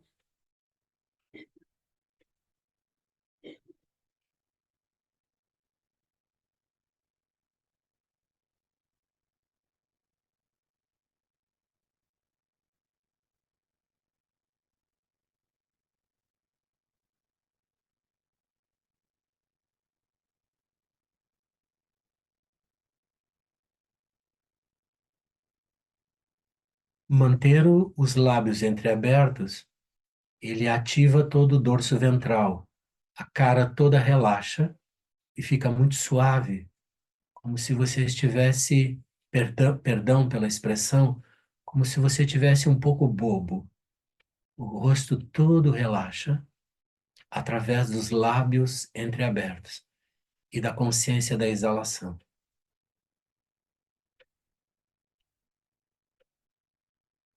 Ao mesmo tempo, seguindo a sensação táctil da exalação, você pode sentir todo o teu peito relaxar, logo em seguida o diafragma e a sensação do abdômen, o que continua ativando a sensação do dorso ventral, que é a parte do sistema nervoso de conexão consigo e com os outros, de envolvimento social, coletivo, de receptividade, de compassividade.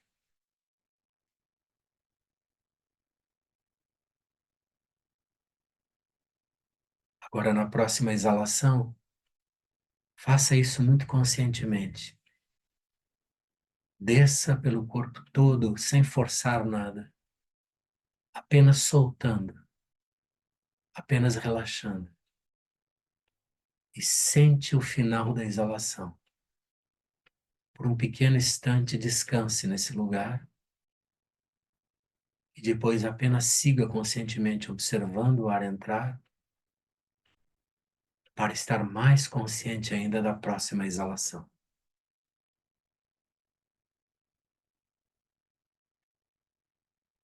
E sinta que você está exalando, exalando, exalando, esvaziando, relaxando, dissolvendo, abrindo-se, sentindo a sensação que a tua presença se abre, completamente cálida e suave, completamente destemida e presente. Exale.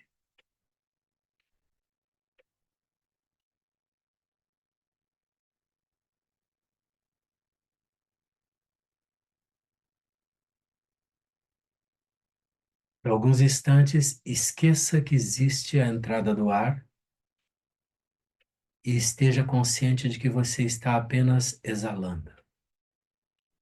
Ou, quando o ar entra, ele é apenas uma pausa entre exalações e exalações. Solte-se completamente. Não faça nenhum juízo do que você está fazendo. Não julgue se a meditação é boa ou ruim. Você simplesmente está experimentando, experimentando, experimentando. Relaxe completamente. Não faça nenhum esforço desnecessário. Deixa o teu corpo se dissolver a cada exalação.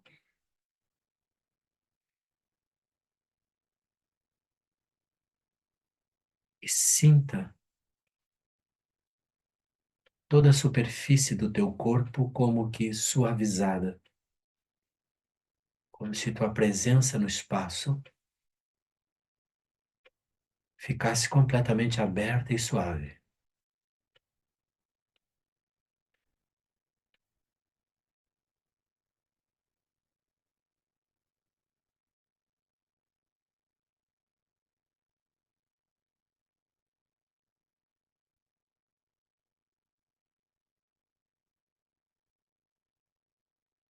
Agora, na próxima exalação, sinta que você exala conscientemente, soltando, abrindo mão, relaxando, deixando-se dissolver e tendo a sensação que as contrações do corpo e da mente se abrem no espaço diante de você.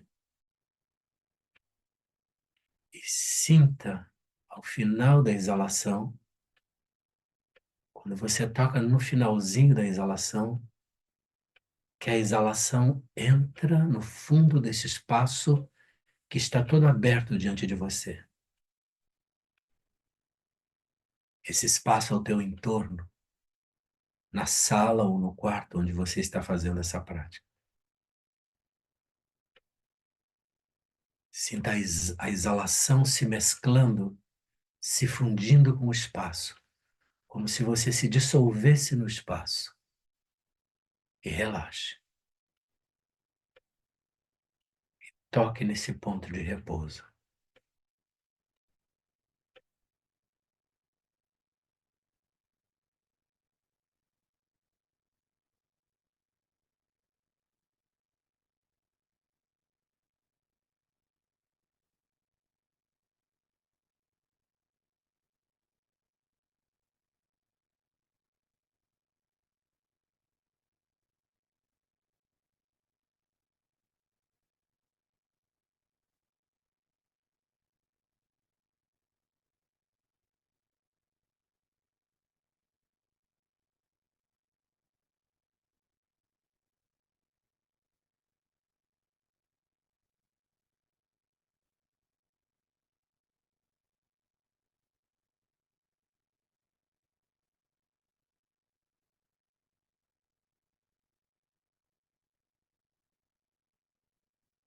Agora, bem devagar, nós vamos retornando muito calmamente, sem mudar rapidamente de estado.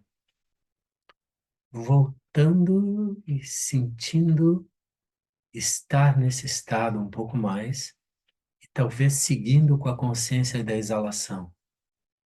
E quem sabe, depois que terminar essa live, você lembre da exalação e novamente você desce, abre mão, solta e sente a sensação do efeito no sistema nervoso da exalação, de profundo relaxamento, de profunda calma e aumento de conexão com você e certamente com os outros ao teu entorno. E assim nós vamos voltando calmamente, relaxadamente, e a gente ainda toma alguns minutinhos para ouvir vocês e depois encerramos a live.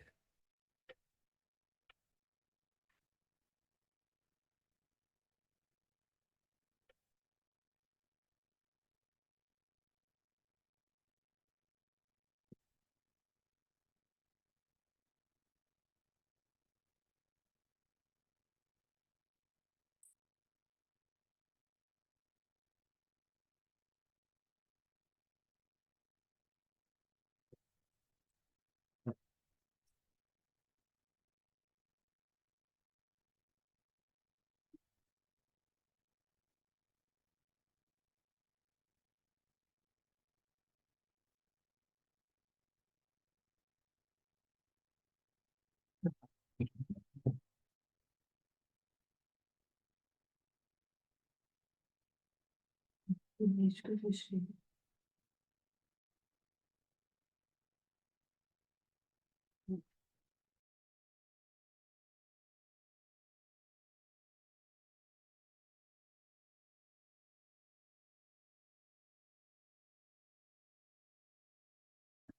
Estão me ouvindo? Ok. Me ouvem? Sim? Bom, para saber o que que ocorre depois que se vai se dissolvendo, e o que que vai ocorrendo com o organismo e com a própria mente, a gente precisa ficar 10 dias em silêncio fazendo isso e outras coisas junto, até que se possa experimentar uma sensação de bem-aventurança, de compassividade e uma regulação do sistema nervoso, do sistema vago ventral, que traz essa sensação de calma, de compassividade, de suavidade, de conexão, basicamente. E tomar isso além do trauma como um caminho de desenvolvimento das nossas coisas. É, um instantezinho mais vocês poderiam falar o que quiserem falar, perguntar o que quiserem perguntar antes da gente encerrar. Só acho que isso deve entrar em votação no STF o mais rápido possível.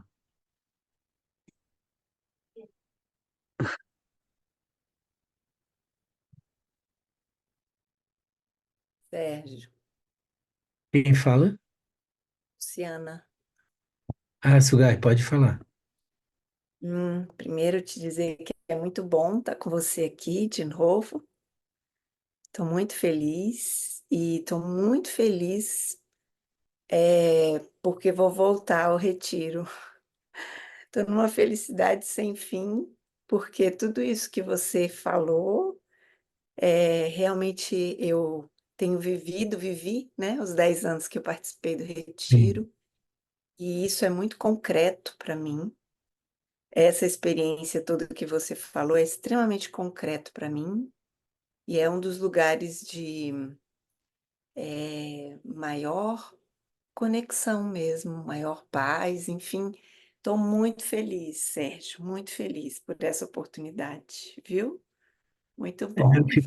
fico feliz de te ver também, tenho saudade de ti, das pessoas do Retiro, vamos nos encontrar esse ano.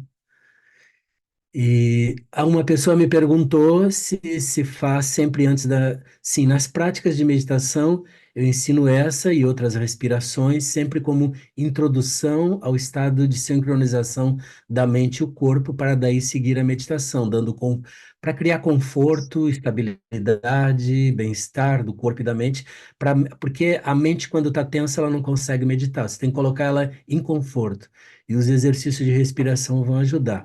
Então, se faz esse exercício antes de meditar, mas você pode fazer essa prática em qualquer outro momento para estabilizar o dorso ventral e sentir-se calmo, conectado. E aí você pode fazer 3, 4, 5, 6 vezes. Se você fizer 5 vezes, você vai sentir uma profunda sensação de estabilidade e a química do corpo muda completamente. Leonardo, Olá, quanto tempo, olá, Sérgio? quanto tempo, sim. Ah, bem, antes de mais nada, parabenizo por essa live. Tu sempre traz palavras muito bonitas e reflexivas. Até notei para de repente fazer um conteúdo depois. E é interessante porque tu usou a palavra americanização, né? E ultimamente existe uma americanização das práticas de pranayama, que é o que eles chamam de breathwork, né? Eu pessoalmente, Sérgio, eu não gosto muito de fazer essas práticas respiratórias antes de meditar, porque por algum motivo eu me sinto um pouco pior. Eu sei que isso só acontece comigo, mas não sei, dá uma bagunçada na minha cabeça e tal. Mas recentemente eu estou num grupo de teatro e nós somos incentivados a fazer práticas de respiração diafragmática, por causa da questão do alcance da voz e tal. E eu prefiro fazer esses exercícios diafragmáticos depois de meditar, só que nem sempre eu tenho essa paciência, às vezes meditar me deixa muito sobrecarregado, impaciente e tal.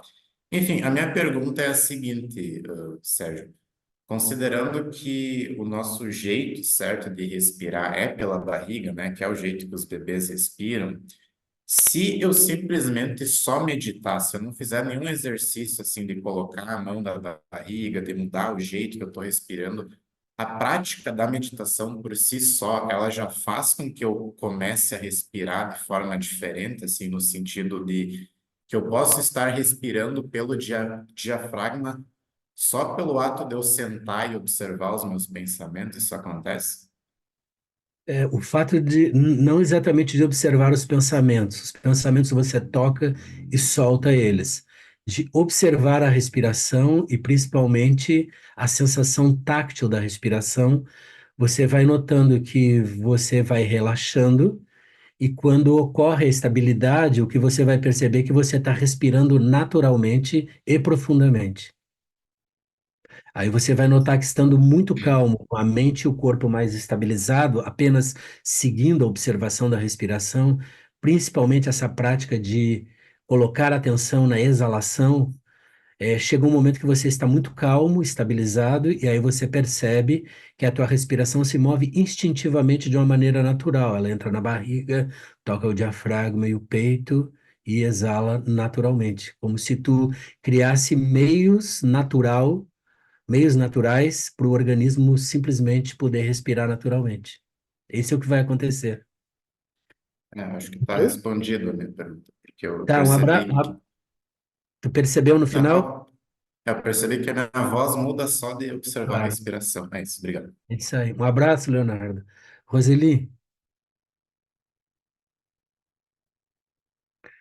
Oi, bom dia. bom dia. Obrigada. Primeiro, agradecer essa aula incrível. E aí, eu queria fazer uma pergunta em relação ao que você disse do acesso a esse substrato Sim. que fica, quer dizer, quando você tem um trauma de choque, por exemplo, que fica no corpo, e aí na dissociação a mente não lembra de coisas. E Uhum, quando essas memórias, isso vem, volta, exatamente, não dá necessariamente uma sensação de que se lembra da coisa, mas que vem uma imagem de uma coisa que você tirou da sua memória, mas essa imagem vem e aí fica essa sensação de será que é uma imaginação ou é de fato, porque vem nesse momento da meditação e da sim. conexão com a respiração, vem uma espécie de memória de uma coisa que foi cortada do trauma, na Uhum, uhum, dissociação, no congelamento, enfim. claro. Que- Obrigado. Assim, primeira coisa que a gente tem que entender é que o trauma é uma sensação que está no corpo. Ele tá ligado às sensações. E isso, de certa maneira, vai ativar psicologicamente a pessoa com coisas que ela não consegue elaborar. Então, a gente começa trabalhando na meditação com a respiração como uma maneira de corporificar a consciência. É isso. Então, muitas vezes você está meditando, as imagens e as sensações vêm, você tem que estar muito na tua respiração, muito atenta a ela, seguindo ela de uma maneira relaxada, porque quando você está não distraída da respiração, as imagens surgem e você percebe elas mais conscientemente. Se você está distraída da respiração, você está misturada na imagem que está vindo e mais outras coisas. Então você não consegue manter um centro, vamos dizer assim. Então, o que que ocorre? Quando você está seguindo a respiração, principalmente essa respiração, que a exalação te relaxa e te dissolve profundamente. Quando você segue ela e não perde ela, existem meios de fazer isso. Você pode contar a respiração. Você pode fazer contagens da exalação. A cada exalação você conta um, a próxima exalação você conta dois, a próxima exalação você conta três, sem muito relaxadamente. Aí você chega na décima exalação, você volta a um. A inspiração é apenas um intervalo, mas o que você conta é a exalação. Se você contar um ciclo de 1 até 10 ou 2 ciclos, você vai ver que logo em seguida você está totalmente na exalação. Aí você deve seguir ela. Quanto mais na exalação você está, você pode se dar conta do que surge. O Buda fala isso no Satipatthana. Consciente da respiração, você pode observar tudo. Então, consciente da respiração, surge a imagem. Só que você se mantendo na exalação, você começa a ver a imagem gradualmente como uma coisa separada de ti. É uma coisa que você às vezes se dá conta.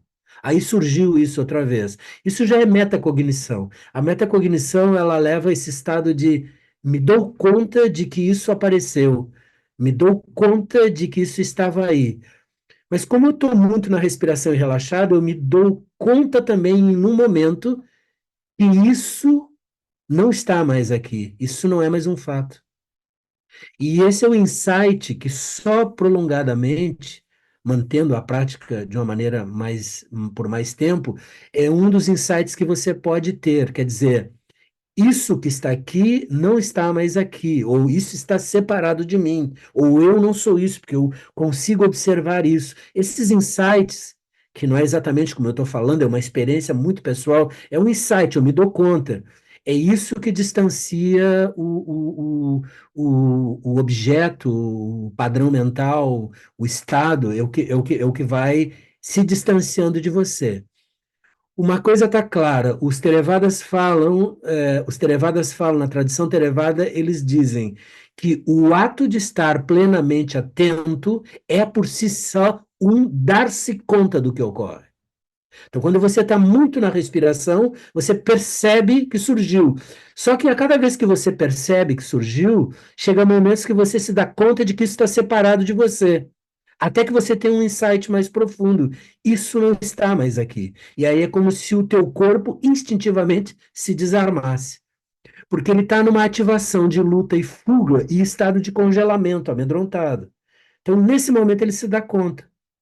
Então, isso é um processo. Isso não é uma pílula mágica. Isso é um processo. Você vai se dando conta, mantendo cada vez mais a atenção sobre a respiração, e há momentos que você sente isso como distanciamento. E há um momento que você tem o dar-se conta no insight, é uma sensação que desarma uma pessoa completamente. Desarma a mínima tensão que você tem no corpo, ela se desarma. É uma sensação de simplesmente cair no espaço onde você está, e há uma sensação de relaxamento muito profundo, e aí você vê as coisas mais separadas de ti. Não sei se eu te ajudei, Roseli. Ajudou sim. Precisa só de uma prática mais contínua e um pouco seguindo esse método, tá bem? Obrigada.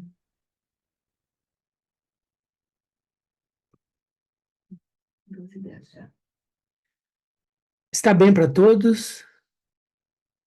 Ok? Bom, provavelmente ocorra uma outra live para explicar o corpo de ensinamentos que estão dentro do retiro durante 10 dias de silêncio, e aí voltamos a uma outra prática. Eu estou muito feliz, muito contente porque esse é um tema da minha vida, eu vivo ele todo o tempo na minha vida, pratico todas as manhãs, com pessoas que estão aqui, Luciana, Lígia, Adriano, muitos outros aqui têm essa prática, e para mim é a higiene do dia. Acordo e vou sentar 45 minutos, uma hora, eu fico sentado e tal, todo dia. Isso me dá muita confiança, isso me dá muita segurança em estar na vida. É o lugar em que eu me sinto mais seguro. Fora de mim, todos os lugares são inseguros. Mas quando eu estou sentado em meditação, é como se eu entrasse no lugar mais seguro que existe. Se houver uma catástrofe, se eu for para lá, eu estarei seguro também. Então, um abraço a todos. Débora, Sérgio, e a gente vai eu, te encontrar. Fala, eu Lígia. posso só fazer, eu queria agradecer bastante essa tua interseccionalidade de trauma com meditação, porque são temas tão atuais, tão presentes, né? Da Então, gente, as feridas que temos poderem ser amenizadas ou dissolvidas, né? Como bem tu disseste, não exime de se fazer uma terapia, né? Para não, quem tem estados traumáticos, mas o fato da gente ir dissolvendo ou desfazendo o, o apego a isso, o mau apego, né? Porque um apego bom é quando a gente tem essa conexão de família ou de amizade, né? Que é super importante, como bem tu disseste, nós somos um bando e só em bando que a gente se entende, que a gente se conecta, mas esse apego a uma determinada dor ou uma determinada falta, uma determinada situação, né? Poder dissolver isso através dos processos corporais. Eu agradeço bastante a tua. Esses ensinamentos que tu nos passas são preciosos. Obrigada. Obrigado, Lígia, pelo carinho. O mais importante, tu é uma praticante antiga de meditação, conhece bem meditação, é que quando você entra no substrato da mente, aí estão as sementes. O substrato da mente é o que se chama no Theravada de Bhavanga, ou no budismo Mahayana de Alaya Vijnana, é um depósito onde estão todas essas marcas. E o que nos faz entrar no depósito é quando nós ralentizamos a respiração pelo estado de sutileza que a prática vai criando, e aí nós nos damos conta de coisas inconscientes que estão lá e temos despertares, insights por determinados momentos. Um deles, o maior insight que se pode entrar se pode experimentar quando se entra e atravessa o substrato, é de que nada, na verdade, é sólido. Se nada, na verdade, é sólido, você não pode ser atravessado por nada. Mas isso não é possível quando você está em choque. Mas é possível na medida que você pratica a meditação, que nada verdadeiramente é sólido, porque as coisas estão se dissolvendo conscientemente.